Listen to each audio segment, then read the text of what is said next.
The Lord be with you. And with your spirit. A reading from the Holy Gospel according to Luke. Glory to you, O Lord. Jesus said to his disciples, "The Son of Man must suffer greatly and be rejected by the elders, the chief priests, and the scribes, and be killed, and on the third day be raised." Then he said to all, "If anyone wishes to come after me, he must deny himself and take up his cross daily and follow me.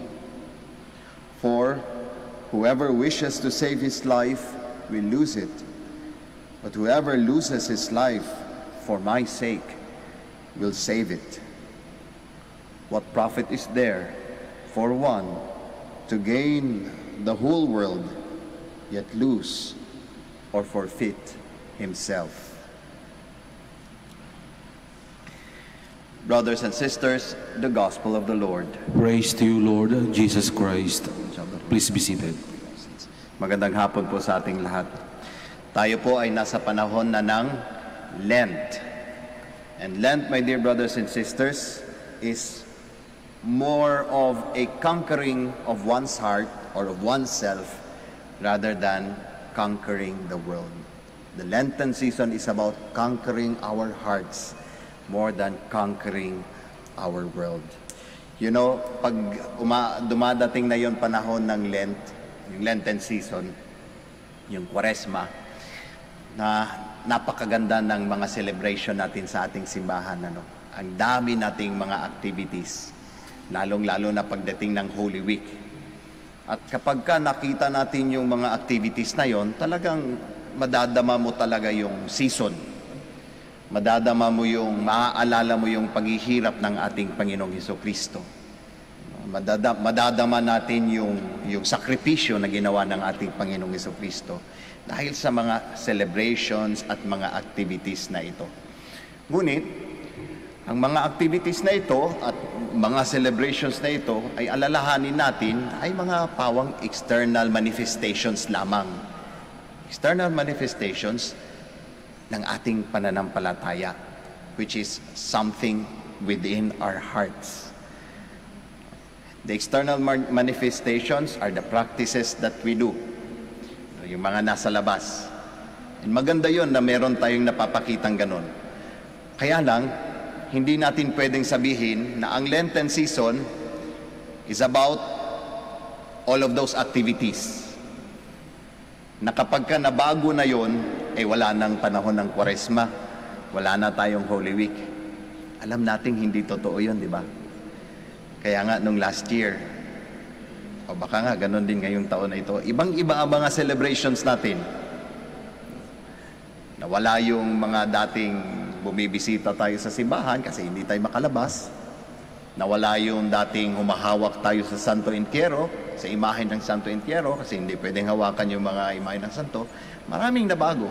Kahapon, ang Ash Wednesday, nakikita nyo ba yung may nakaguhit na ganitong abo sa noon natin? Wala, hindi ba? Kasi binudbod lang sa ulo. And some are reacting, bakit ganun?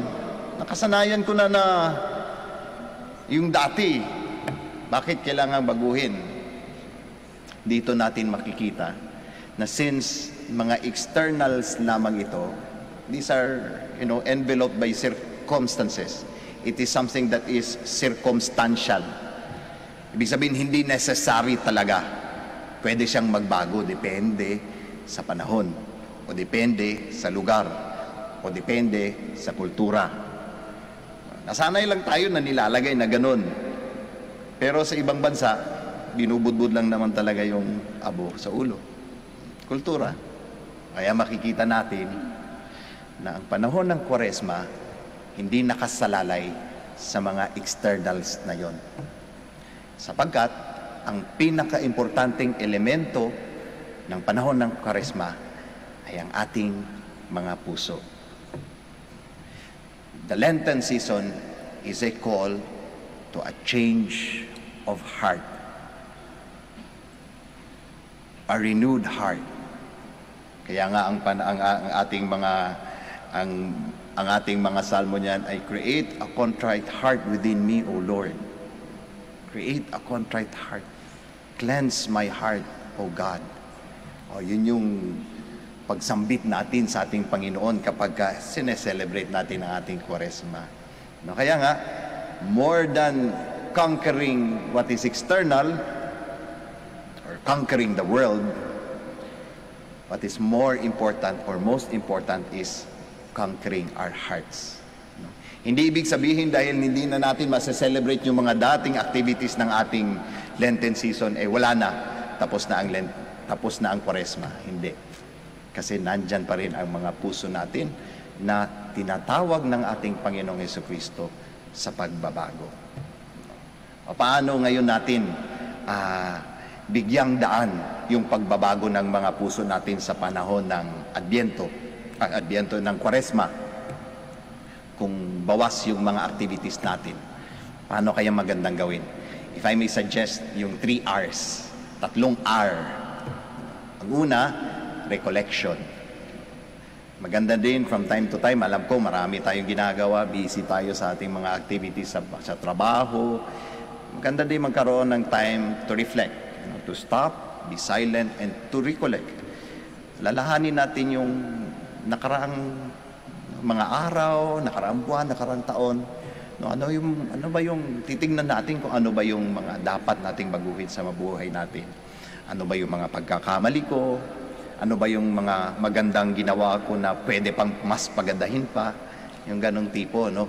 So, to recollect all of these things, magandang balikan yung mga bagay-bagay na yon. Nang sa gayon, umabot tayo doon sa pangalawang R. Yung pangalawang R ay yung repentance o yung pagsisisi. Kasi pag na-recollect natin yung mga hindi na magandang nagawa natin sa panahon ng Adbyento, meron tayong dapat pagsisihan. Meron tayong paghihingi ng tawad. Kaya nga, ang sabi ng ating Panginoong Jesucristo, He came for those who are sick, to give them healing. Kung hindi natin nakikita mga sarili natin through recollection na tayo ay may karamdamang espiritual, yung kasalanan, ano tayo makakalapit at hihingi ng paggaling o paghingi ng tawad o pagsisisi o repentance. Ayan. Pagkatapos ng repentance, magkakaroon tayo ng venue ng reconciliation, yung pagbabalik loob sa ating Panginoong Diyos.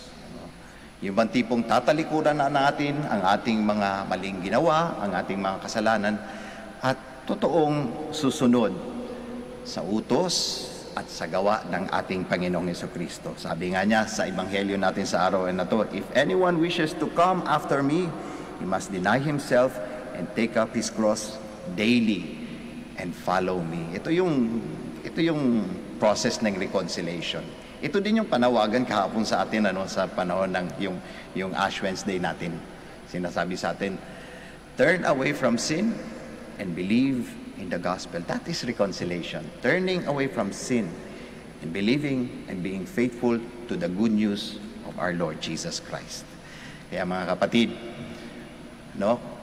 kahit na medyo konti ang mga externals na nagagawa natin sa panahon ng Adbyento, pag nating isipin na kulang ang panahon ng Adbyento, pwede pa rin maging very meaningful ang panahon na ito, ang panahon ng Kwaresma, ang panahon ng Lenten season, sa pamamagitan ng pagtingin o pag-focus sa pagbabago ng ating mga puso, through a recollection, a repentance, and a reconciliation of hearts.